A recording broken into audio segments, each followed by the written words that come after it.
भारत मार्ग, लेखक एस. जयशंकर, अनुवाद सरिता आठवले, भारतीय विचार साधना पुणे प्रकाशन, वाचक स्वर योगेश रांगणेकर.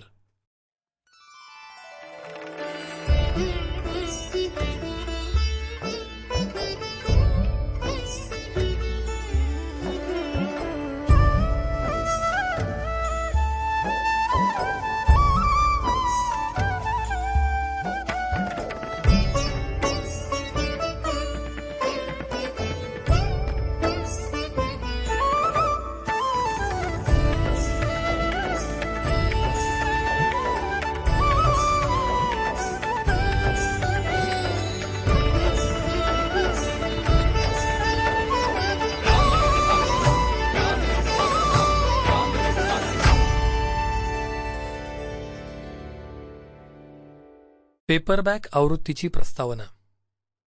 एक बदल आणि 4 हादरे.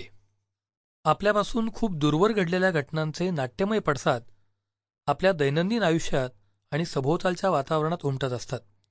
याबद्दल कोणालाही काही शंका असेल तर कोविड महामारीचं उदाहरण लक्षात घ्या, म्हणजे तुमच्या सगळ्या शंका फिटतील.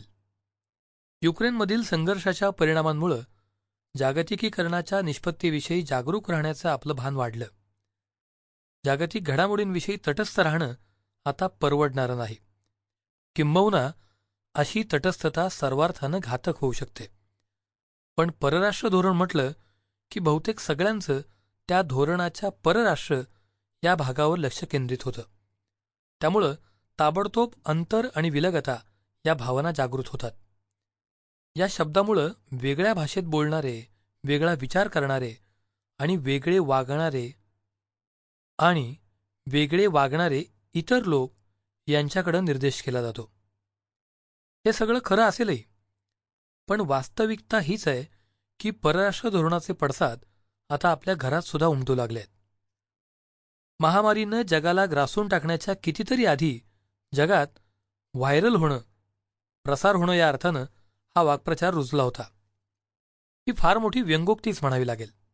आजच्या युगाचा वेग, जगाची सीमाविहीनता आणि आंतरराष्ट्रीय स्तरावरील स्थलांतर ही लक्षणं आधीच निरनिराळ्या कार्यक्षेत्रात दिसायला लागली होती.